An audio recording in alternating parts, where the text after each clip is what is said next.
जय श्री राम। ओम नमः शिवाय। हर हर महादेव। जगत माता की जय हो, जगत पिता की जय हो।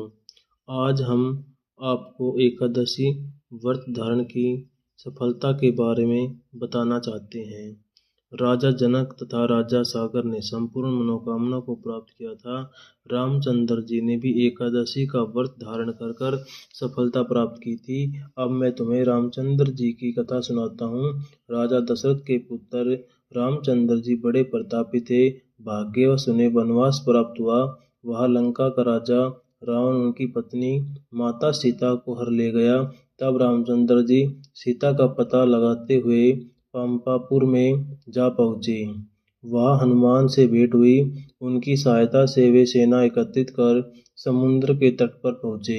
परंतु जब उन्होंने ये देखा कि समुद्र को पार करना अत्यंत कठिन है, तो वे उपाय की खोज में इधर उधर भ्रमण करने लगे। संयोगवश एक स्थान पर उन्हें लोमस ऋषि तपस्या करते हुए दिखाई दिए।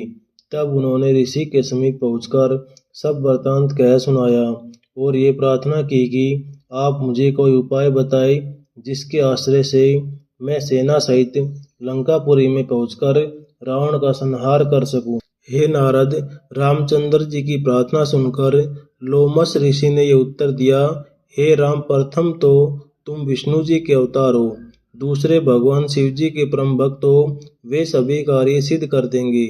जो भी प्राणी मनुष्य शरीर धारण करता है, उसे कोई न कोई कष्ट अवश्य उठाना पड़ता है। इसलिए तुम्हें भी ये दुख हुआ है, क्योंकि तुम मनुष्य का शरीर धारण कर प्रकट हुए हो। अब तुम्हें उचित है कि तुम एकादशी का व्रत करो और तथा भगवान शिव जी का पूजन करके कुछ दिन फलाहार करो। शुक्ल पक्ष की एकादशी में निर्जल व्रत करने तथा शिव गिरिजा का ध्यान धरने से तुम्हें सिद्धि प्राप्त होगी। वेद और पुराणों का कथन है कि एकादशी के समान फलदायक कोई दूसरा व्रत नहीं है। हे नारद, लोमस ऋषि का शिष्यानुसार रामचंद्र जी ने एकादशी व्रत धारण किया। उस व्रत के प्रभाव से उन्होंने समुद्र पर सेतु बांधा तथा शिवलिंग की स्थापना कर शिव जी को प्रसन्न किया। तदुपरांत वे अपनी सेना सहित लंका में जा पहुँचे। फिर उन्होंने रावण को वन सहित मार डाला। एकादशी का व्रत ऐसे ही फल देने वाला है। ये व्रत विष्णु जी तथा शिव जी दोनों का कहा गया है।